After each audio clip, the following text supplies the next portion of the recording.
आज हमारा ये जो लेक्चर है ये इन्फिनिट सीरीज़ का लास्ट लेक्चर है। इसके बाद हम नेक्स्ट चैप्टर को स्टार्ट करेंगे।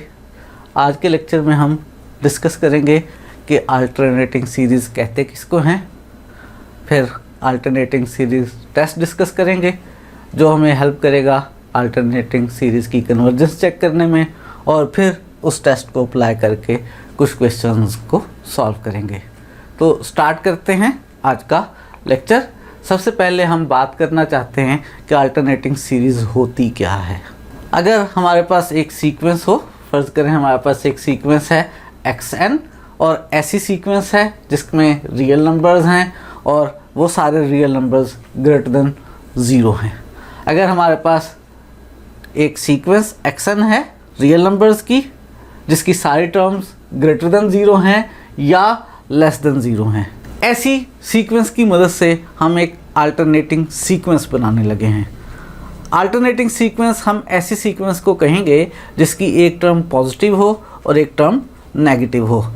जो हमारे पास इस वक्त सीक्वेंस xn है उसकी सारी टर्म्स या पॉजिटिव हैं या नेगेटिव हैं। अगर मैं xn के साथ -1 की पावर n लिख दूं और इसको मैं नई सीक्वेंस कह लूं, से मैं इसको an कह लेता हूं, तो इसकी जो फर्स्ट टर्म है a1 वो क्या बन जाएगी, n को 1 लें वो -x1 हो जाएगी।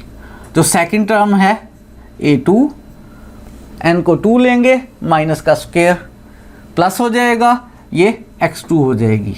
जो a3 है वो -x3 हो जाएगी और सो ऑन। अब हमारे पास जो नई सीक्वेंस बन रही है उसमें पहली टर्म नेगेटिव, दूसरी पॉजिटिव, तीसरी नेगेटिव, उससे नेक्स्ट टर्म पॉजिटिव, फिर नेगेटिव आती चली जाएंगी अगर गिवन सीक्वेंस की सारी टर्म्स पॉजिटिव हैं। और अगर गिवन सीक्वेंस की जो टर्म्स xn हैं वो सारी नेगेटिव हैं तो पहली नेगेटिव इंटू नेगेटिव पॉजिटिव बन जाएगी, दूसरी नेगेटिव, थर्ड पॉजिटिव, फिर नेगेटिव पॉजिटिव। ये जो नई सीक्वेंस बन रही है हम इसको कहेंगे ये अल्टरनेटिंग सीक्वेंस है। ये नई अल्टरनेटिंग सीक्वेंस हम ऐसे भी बना सकते हैं कि हम -n+1 लिख लें xn के साथ। अब अगर हम इसमें पहली टर्म b1 बनाएंगे तो n को 1 लेने पर -1 का स्क्वायर प्लस हो जाएगा, ये x1 के इक्वल आ जाएगा। जो b2 है -1 का क्यूब माइनस तो -x2 बन जाएगा, और इस तरह से नेक्स्ट टर्म माइनस की बजाय प्लस की आ जाएगी, b3 x3 के इक्वल आ जाएगी, उससे next term -x4 and so on. और ये जो टर्म्स हैं अगर हमारे पास सारी गिवन सीक्वेंस की टर्म्स पॉजिटिव हैं तो पहली पॉजिटिव, दूसरी नेगेटिव और फिर पॉजिटिव नेगेटिव साइन अल्टरनेट करते चले जाएंगे। और अगर गिवन सीक्वेंस की सारी टर्म्स नेगेटिव हैं तो फिर ये पहली टर्म नेगेटिव, दूसरी x2 की जगह नेगेटिव नंबर लिखेंगे तो माइनस माइनस प्लस हो जाएगी, उससे नेक्स्ट टर्म नेगेटिव, उससे नेक्स्ट टर्म पॉजिटिव, फिर अल्टरनेट साइंस के साथ सीक्वेंस बनती चली जाएगी। ऐसी सीक्वेंस को हम अल्टरनेटिंग सीक्वेंस कहते हैं। तो हम कहते हैं एक नई सीक्वेंस xn के साथ -1 की पावर n+1 को, या मैंने जैसे यहाँ एग्जांपल में बताया xn के साथ -1 की पावर n लिख लें, उसको भी हम अल्टरनेटिंग सीक्वेंस कहते हैं। और अगर हम किसी भी सीक्वेंस की टर्म्स को ऐड करते हैं तो हमारे पास सीरीज़ बना करती है। इसी तरह से अगर हम इस सीक्वेंस की टर्म्स को ऐड करेंगे तो जो हमारे पास सीरीज़ बनेगी इस सीरीज़ को हम अल्टरनेटिंग सीरीज़ कहते हैं। एक ऐसी सीरीज़ जिसमें एक टर्म पॉजिटिव, उससे नेक्स्ट टर्म नेगेटिव, फिर पॉजिटिव टर्म, फिर नेगेटिव टर्म और प्लस सो ऑन आए, ऐसी सीरीज़ को हम अल्टरनेटिंग सीरीज़ कहते हैं। इस अल्टरनेटिंग सीरीज़ की पहली टर्म पॉजिटिव, दूसरी negative, third positive, fourth negative, plus so on. अगर हमारे पास एक अल्टरनेटिंग सीरीज़ हो और हम उस सीरीज़ की कन्वर्जेंस चेक करना चाहें तो एक तरीका तो ये हो सकता है कि हम इसकी टर्म्स का मॉडुलस ले लें और इसकी एब्सोल्यूट कन्वर्जेंस चेक कर लें। अगर सीरीज़ एब्सोल्यूटली कन्वर्जेंट है तो ऑब्वियसली फिर अल्टरनेटिंग सीरीज़ भी कन्वर्जेंट है। और एक दूसरा तरीका ये हो सकता है कि हम मॉडुलस लिए बगैर ही इस सीरीज़ की कन्वर्जेंस चेक करें। मॉडुलस लिए बगैर इस सीरीज़ की कन्वर्जेंस हम चेक कर सकते हैं। हमारे पास एक टेस्ट है, हम इस टेस्ट को अल्टरनेटिंग सीरीज़ टेस्ट कहते हैं। ये टेस्ट हमें कहता ये है कि अगर हमारे पास जो sequence of real numbers xn है उसकी सारी टर्म्स पॉजिटिव हैं और आप उस सीक्वेंस की लिमिट हल करते हैं वो 0 आ रही है, जो सीक्वेंस एक्सन है जिससे हमने अल्टरनेटिंग सीरीज बनानी है, अगर उसकी सारी टर्म्स पॉजिटिव हैं और उसकी limit n approaches to infinity x n 0 के इक्वल है, और वो सीक्वेंस एक्सन जो है वो हमारे पास डिक्रीजिंग सीक्वेंस है। डिक्रीजिंग सीक्वेंस ऐसी सीक्वेंस को कहते हैं जिसमें नेक्स्ट टर्म हमेशा प्रीवियस टर्म से लेस या इक्वल आए। एक्सन प्लस 1 जो है, टर्म नंबर n प्लस 1 जो है, वो टर्म नंबर n से हमेशा लेसर इक्वल है for all values of n। ये डिक्रीजिंग सीक्वेंस है अगर ये तीन कंडीशन सेटिस्फाई हो रही हों। हर टर्म पॉजिटिव हो सीक्वेंस की लिमिट 0 हो और सीक्वेंस डिक्रीजिंग हो, तो फिर इस सीक्वेंस से जब आप अल्टरनेटिंग सीरीज़ बनाते हैं तो वो अल्टरनेटिंग सीरीज़ हमारे पास कन्वर्जेंट हुआ करती है। ये हम प्रूफ करना चाहते हैं कि ऐसी सूरत में जो अल्टरनेटिंग सीरीज़ बनेगी वो हमेशा कन्वर्जेंट होगी। इसी तरह का आप एक टेस्ट बना सकते हैं कि अगर हर टर्म नेगेटिव हो, लिमिट 0 हो और जो एक्सन है वो इंक्रीजिंग हो, तो भी अल्टरनेटिंग सीरीज़ जो है वो कन्वर्जेंट हुआ करती है। लेकिन फ़िलहाल हम सिर्फ इसी के साथ प्रूफ कर रहे हैं कि अगर सीक्वेंस की हर टर्म पॉजिटिव हो और सीक्वेंस की limit n approaches to infinity 0 हो और सीक्वेंस डिक्रीजिंग हो, तो जो आप अल्टरनेटिंग सीरीज़ बनाएंगे वो हमेशा कन्वर्जेंट होगी। तो इन कंडीशंस के तहत कि अगर एक्सन पॉजिटिव हो, हर टर्म एक्सन की limit n approaches to infinity 0 हो और एक्सन सीक्वेंस डिक्रीजिंग हो, तो सीरीज़ कन्वर्जेंट हुआ करती है। ये बात हम प्रूफ करना चाह रहे हैं और याद कर लेते हैं कि कन्वर्जेंट सीरीज़ की क्या डेफिनेशन है। हम कहते हैं एक सीरीज़ समीशन एक्सन कन्वर्जेंट होगी अगर इसकी कॉरस्पॉन्डिंग सीक्वेंस ऑफ पार्शियल सम जो है वो कन्वर्जेंट हो। अगर हमने इस अल्टरनेटिंग सीरीज़ को कन्वर्जेंट प्रूव करना है तो बेसिकली इसके कॉरस्पॉन्डिंग जो सीक्वेंस ऑफ पार्शियल सम्स है उसे हमने कन्वर्जेंट प्रूव करना है। और इस सीक्वेंस ऑफ पार्शियल सम्स को कन्वर्जेंट कैसे प्रूव करेंगे, ज़रा याद कर लेते हैं कि सीक्वेंस के कन्वर्जेंट होने का क्या मतलब होता है। हम कहते हैं कि एक सीक्वेंस एक्सन एक्स को कन्वर्ज कर रही है अगर हर पॉजिटिव एप्सिलॉन के कॉरस्पॉन्डिंग आपको एक नेचुरल नंबर n नॉट मिल जाए कि एक्सन माइनस एक्स का मॉडुलस एप्सिलॉन से लेस हो जब भी n greater equal to n naught हो। तो हमने जो सीक्वेंस ऑफ पार्शियल सम्स है उसके लिए इस तरह की कंडीशन हमने प्रूव करनी है। Sequence of partial sums convergent prove हो जाएगी तो इसका मतलब है ये वाली अल्टरनेटिंग सीरीज़ भी कन्वर्जेंट है। और सीक्वेंस को मैं कैसे कन्वर्जेंट प्रूफ करूँगा? सीक्वेंस को कन्वर्जेंट प्रूफ करने के लिए मैं एक तो इस बात का इस्तेमाल करूँगा कि अगर कोई सीक्वेंस मेरे पास बाउंडेड अबव हो, यानी उस सीक्वेंस की हर टर्म किसी एक नंबर से लेसर इक्वल हो और वो सीक्वेंस इंक्रीजिंग हो, तो कंफर्म होता है कि वो सीक्वेंस कन्वर्जेंट है। यहाँ पे मैं सीक्वेंस ऑफ पार्शियल सम्स को प्रूव करूँगा कि वो बाउंडेड अबव है, उसकी सारी टर्म्स किसी एक नंबर से लेसर इक्वल हैं और वो इंक्रीजिंग सीक्वेंस है तो वो कन्वर्ज करेगी। Sn कन्वर्ज करेगी तो इसका मतलब है मेरे पास जो सीरीज़ है वो कन्वर्ज करेगी। और याद करवा दूँ कि इंक्रीजिंग सीक्वेंस क्या होती है? ऐसी सीक्वेंस जिसकी हर नेक्स्ट टर्म प्रीवियस टर्म से ग्रेटर और इक्वल हो उसको इंक्रीजिंग सीक्वेंस कहते हैं। तो मैं यहाँ पे जो इस सीरीज़ के corresponding sequence of partial sums है उसको प्रूव करूँगा कि वो बाउंडेड अबव है, उसको प्रूव करूँगा कि वो इंक्रीजिंग है और इसकी मदद से प्रूव करूँगा कि जो मेरे पास सीरीज़ है वो कन्वर्जेंट है। लेकिन मैं Sn पूरी को फ़िलहाल कन्वर्जेंट प्रूव नहीं करने लगा।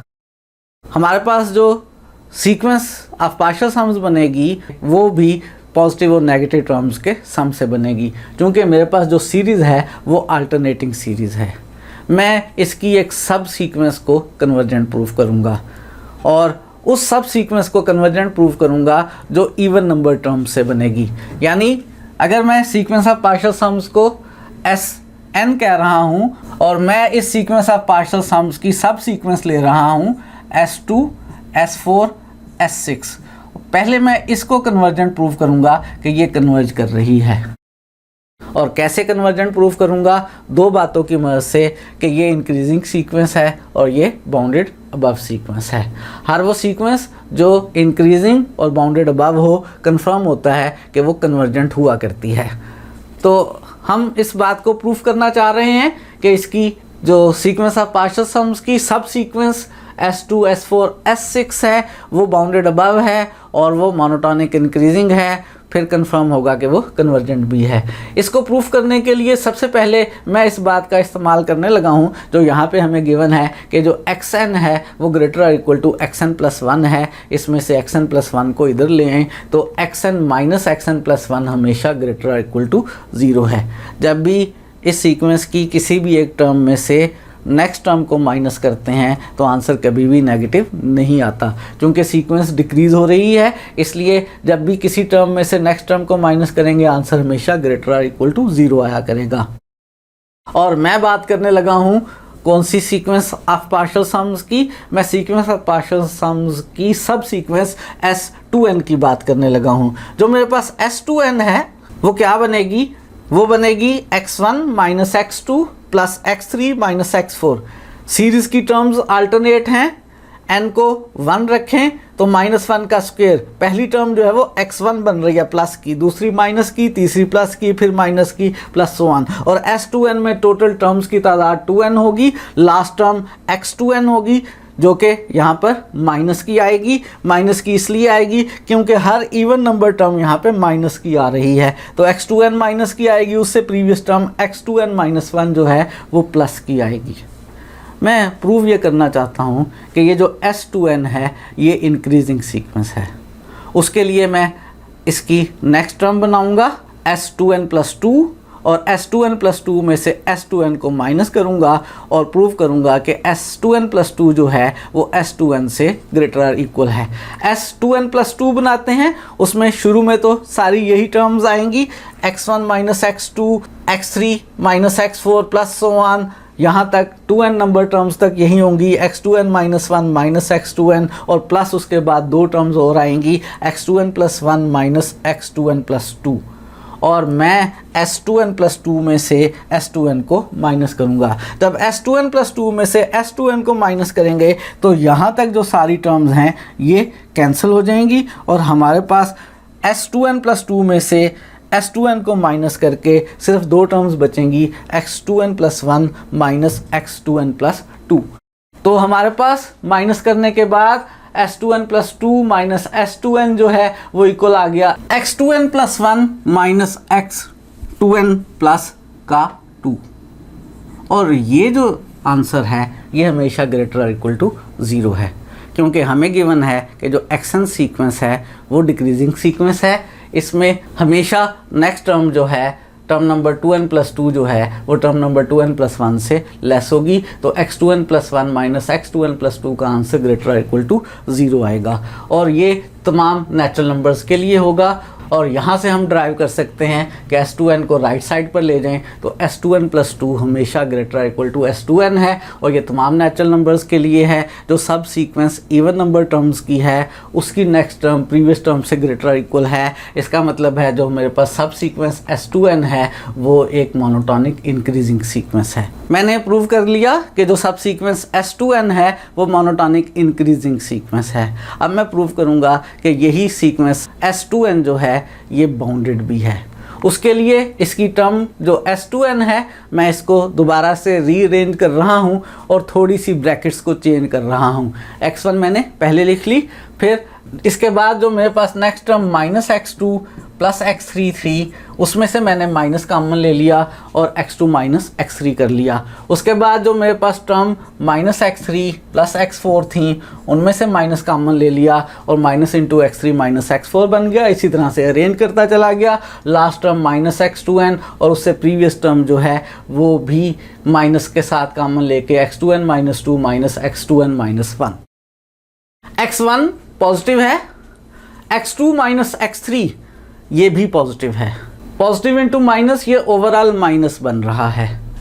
x3 माइनस x4 ये भी नेगेटिव नहीं है क्योंकि जो सीक्वेंस xn है वो डिक्रीजिंग है। x3 minus x4 greater equal to 0 है। इस माइनस की वजह से ये नेगेटिव हो गया। इसी तरह से ये वाली जो ब्रैकेट है ये भी ग्रेटर इक्वल टू 0 है और इस माइनस की वजह से माइनस और ये लास्ट भी माइनस। x1 में से ये सारे नंबर्स माइनस हो रहे हैं। इसका मतलब है जो S2n है वो हमेशा x1 से लेसर इक्वल है। S2n हमेशा x1 से लेसर इक्वल है। सीक्वेंस की हर टर्म एक रियल नंबर से लेसर इक्वल है। इसका मतलब है कि जो S2n है ये बाउंडेड अबव सीक्वेंस है। जो sequence of partial sums Sn की सब सीक्वेंस इवन नंबर टर्म्स वाली S2n है, ये बाउंडेड अबव भी है, ये मोनोटॉनिक इंक्रीजिंग सीक्वेंस भी है। और हमें पता है कि मोनोटॉनिक इंक्रीजिंग और बाउंडेड सीक्वेंस जो होती है वो कन्वर्जेंट होती है।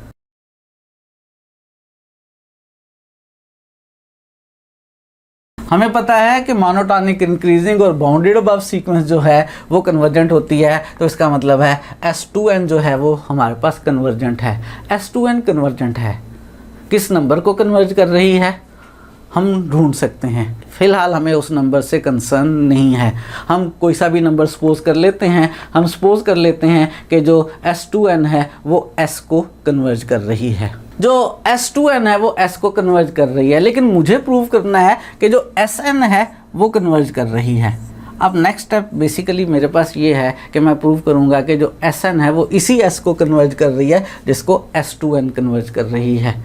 उसके लिए मैं कोई सा एप्सिलॉन लेता हूँ, पॉजिटिव एप्सिलॉन ले लिया। अगर मुझे Sn को प्रूव करना है कि वो S को कन्वर्ज कर रही है तो बेसिकली मुझे प्रूव ये करना है कि Sn माइनस S का मॉडुलस जो है वो हर एप्सिलॉन से लेस है। हर एप्सिलॉन के कॉरस्पॉन्डिंग एक नेचुरल नंबर से n0 मिल जाता है कि जब भी सीक्वेंस की टर्म का number n greater equal to n0 लेते हैं तो Sn माइनस S एप्सिलॉन से लेस आता है। और इसकी मदद से करना है कि जो S2n है वो S को कन्वर्ज कर रही है। चूँकि S2n S को कन्वर्ज कर रही है तो मेरे किसी भी गिवन एप्सिलॉन के कॉरस्पॉन्डिंग एक नंबर n0 मिल जाएगा।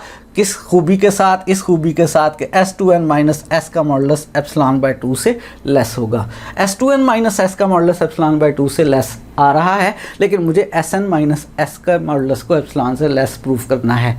उसके लिए अगर मैं जो ऑड नंबर टर्म्स हैं S2n प्लस 1 माइनस S के मॉडुलस को एप्सिलॉन से लेस प्रूफ कर दूँ, odd number terms S2n plus 1 minus S के मॉडुलस को एप्सिलॉन से लेस प्रूव कर दूं तो मसला ख़त्म हो जाएगा। इवन नंबर्स की टर्म S2n माइनस S का मॉडुलस भी एप्सिलॉन से लेस है, एप्सिलॉन बाय 2 से लेस है तो एप्सिलॉन से भी लेस है। और S2n प्लस 1 माइनस S का मॉडुलस भी एप्सिलॉन से लेस है, यानी odd number terms minus S का मॉडुलस भी एप्सिलॉन से लेस है। अगर even number terms S2n minus S का मॉडुलस एप्सिलॉन से लेस है, अगर odd number terms S2n plus 1 minus S का मॉडुलस एप्सिलॉन से लेस है तो प्रूव हो जाएगा कि हर टर्म Sn माइनस S का मॉडुलस एप्सिलॉन से लेस है।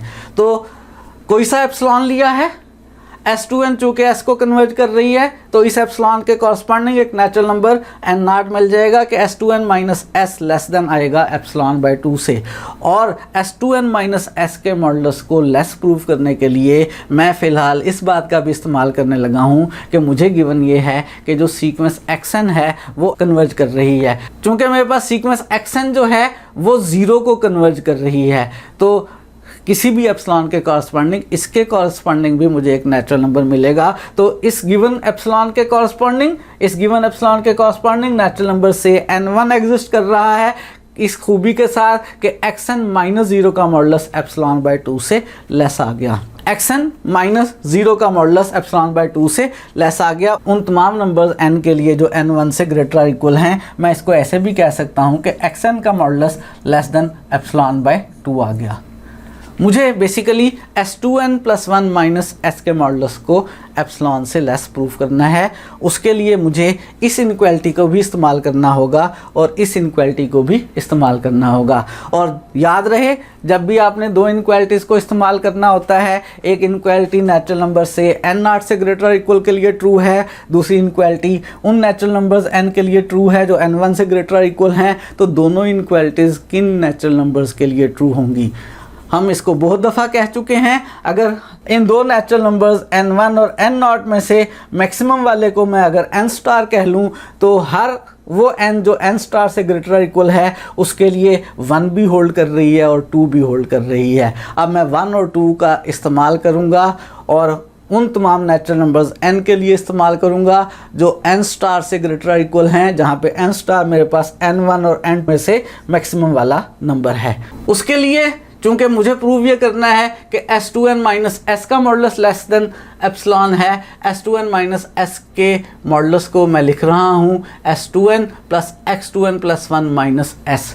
आपको याद होगा जब आप सीक्वेंस ऑफ पार्शियल सम्स बनाते हैं, Sn का मतलब है x1 प्लस x2 से लेकर xn तक, उससे पिछली टर्म xn माइनस 1 और लास्ट टर्म xn। ये जनरल बात कर रहा हूँ, इस स्पेसिफिक सीरीज़ की बात नहीं कर रहा, इसमें तो अल्टरनेटिंग टर्म्स हैं। जनरली Sn इस तरह से होता है जिसमें से ये मेरे पास क्या है Sn माइनस 1 है, यानी Sn को मैं लिख सकता हूँ Sn माइनस 1 प्लस xn। इसी तरह से इसी रेफरेंस से S2n प्लस 1 को मैं लिख सकता हूँ S2n प्लस x2n प्लस 1, और ये वाला माइनस का s as it is.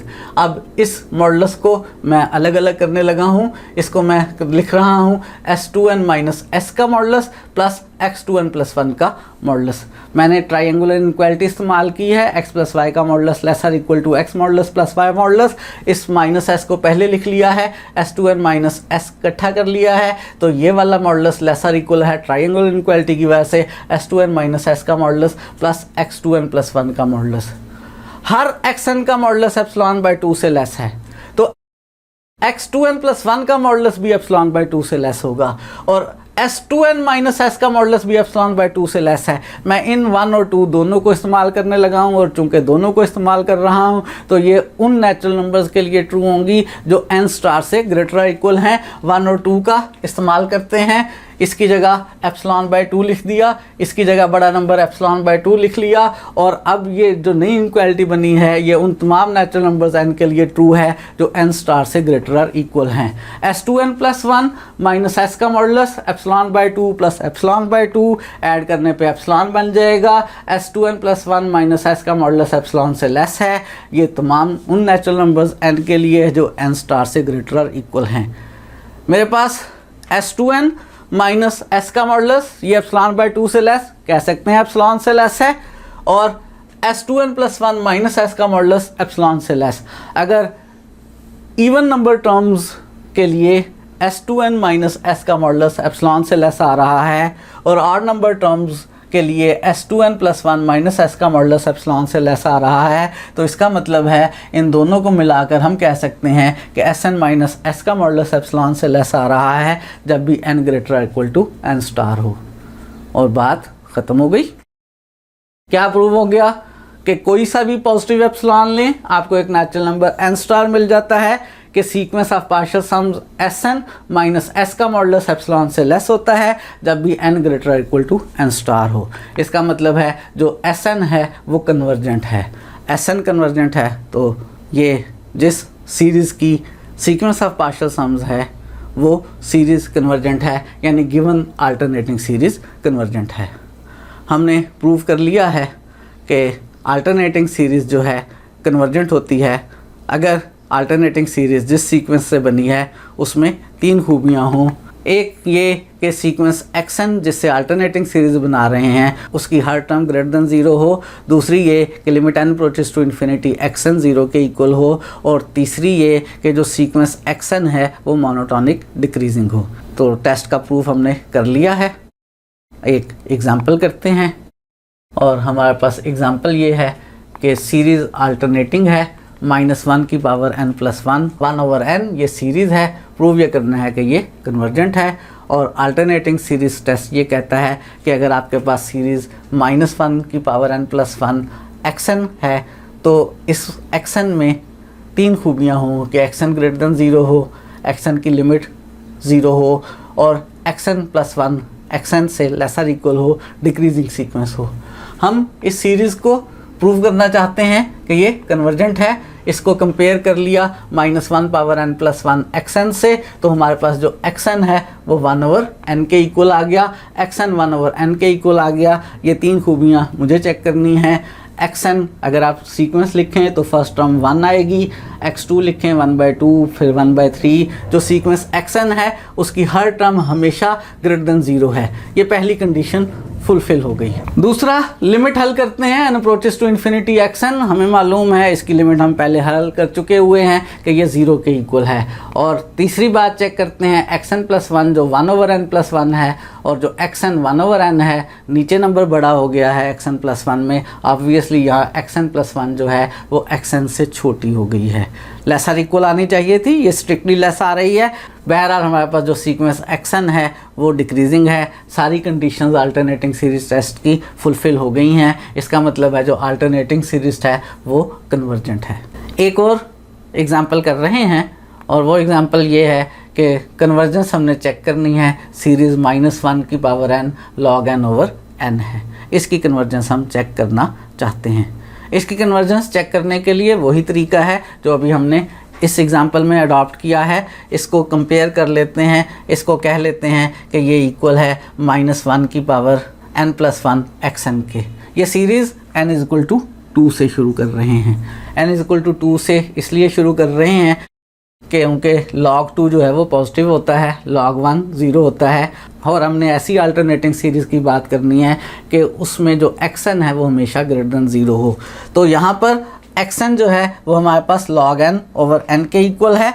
xn अगर हमारे पास log n/n के इक्वल है तो ये xn ऑब्वियसली ग्रेटर और इक्वल टू 0 है। नीचे वाला नंबर n भी पॉजिटिव है, log n भी n की वैल्यूज़ ग्रेटर और इक्वल टू 2 के लिए हमेशा पॉजिटिव है। तो ये xn की सारी टर्म्स जो हैं वो ग्रेटर देन 0 हैं। एक कंडीशन फुलफिल हो गई कि जो xn है वो ग्रेटर देन 0 है। सेकेंडली हमें इसकी लिमिट हल करना है, n approaches to infinity xn log n/n की। डायरेक्ट लिमिट सॉल्व नहीं हो रही है, इन्फिनिटी ओवर इन्फिनिटी बन रहा है। ऐसा करते हैं, इस इन्फिनिटी ओवर इन्फिनिटी वाली लिमिट को सॉल्व करने के लिए लॉफ्टर रूल का इस्तेमाल कर लेते हैं। log n का डेरिवेटिव लें 1/n हो गया, नीचे वाले n का डेरिवेटिव लें 1 आ गया। और अब इसमें लिमिट हल करते हैं, इसमें लिमिट हल करेंगे तो 1/n आ जाएगा और 1/n की limit n approaches to infinity के केस में हमें पता है 0 होती है। तो जो सेकंड कंडीशन है कि limit n approaches to infinity xn 0 होना चाहिए, वो भी फुलफिल हो गई।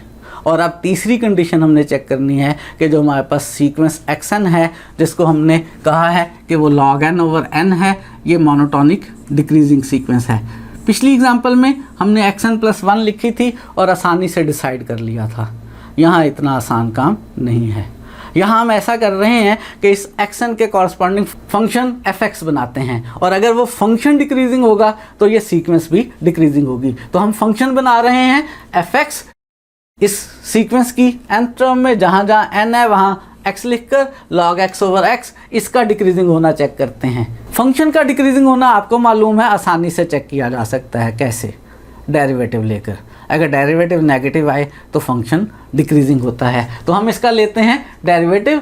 f' मालूम करना चाहते हैं। f' मालूम करने के लिए क्वोशंट रूल लगेगा। log x का डेरिवेटिव लिया 1/x आया, नीचे वाला x as it is minus log x as it is और नीचे वाले x का डेरिवेटिव 1 और डिनोमिनेटर में हमारे पास आ गया x का स्क्वायर। ये x के साथ कैंसिल हो जाएगा और हमारे पास आंसर आ गया 1 - log x/x²।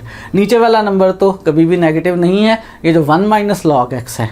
हम याद रहे कि जो सीक्वेंस है उसको 2 से शुरू कर रहे हैं, तो इसी तरह यहाँ पे जो कॉरस्पॉन्डिंग x बनाया है उसको भी हमने 2 से शुरू करना है।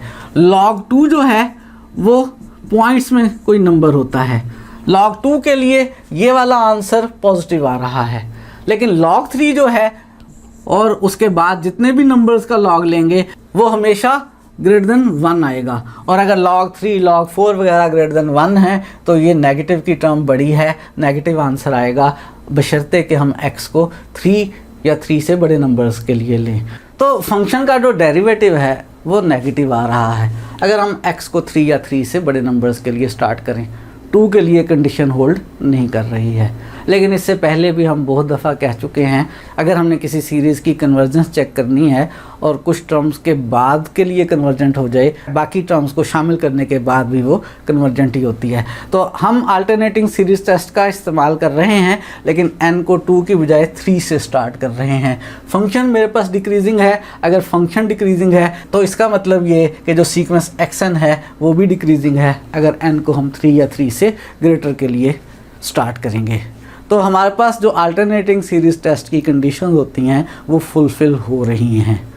अगर अल्टरनेटिंग सीरीज़ टेस्ट की कंडीशंस फुलफ़िल हो रही हैं तो इसका मतलब है जो गिवन अल्टरनेटिंग सीरीज़ है वो कन्वर्जेंट है। अगर हम इस n को 3 से स्टार्ट करें, लेकिन मैंने कहा अगर n को 3 से स्टार्ट करने के बाद सीरीज़ कन्वर्जेंट आ रही है तो n को 2 से स्टार्ट करके भी सीरीज़ कन्वर्जेंट ही आएगी। आज के लेक्चर में हमने अल्टरनेटिंग सीरीज़ की डेफिनेशन पढ़ी है। हमने देखा यह है कि अल्टरनेटिंग सीरीज़ की कन्वर्जेंस हम चेक कर सकते हैं अल्टरनेटिंग सीरीज़ टेस्ट की मदद से। हमने अल्टरनेटिंग सीरीज़ टेस्ट को स्टेट किया है और प्रूव किया है, और फिर उसको अप्लाई करके हमने अल्टरनेटिंग सीरीज़ को कन्वर्जेंट प्रूव किया है। अगर अल्टरनेटिंग सीरीज़ टेस्ट की कंडीशंस फुलफ़िल ना हों तो हम सीरीज़ के बारे में क्या कंक्लूजन ड्रा कर सकेंगे, ऐसा हमारे पास कोई 100% रिज़ल्ट मौजूद नहीं है। हाँ, अगर अल्टरनेटिंग सीरीज़ टेस्ट की जो condition limit n approaches to infinity xn equals to 0 वाली है, ये फुलफ़िल ना हो तो हमें मालूम है, फिर हम कह सकते हैं कि जो सीरीज़ है वो डाइवर्जेंट है, क्योंकि limit n approaches to infinity xn 0 आना हर कन्वर्जेंट सीरीज़ के लिए ज़रूरी होता है। लेकिन अगर ये कंडीशन फुलफ़िल हो रही हो और xn के डिक्रीजिंग होने वाली कंडीशन फुलफ़िल ना हो रही हो तो हम कोई कंक्लूजन ड्रा नहीं कर सकते हैं। आज के लिए इतना ही, और आज हमारे सीक्वेंस एंड सीरीज़ वाले चैप्टर का ये लास्ट लेक्चर था। नेक्स्ट लेक्चर में हम नेक्स्ट चैप्टर को स्टार्ट करेंगे।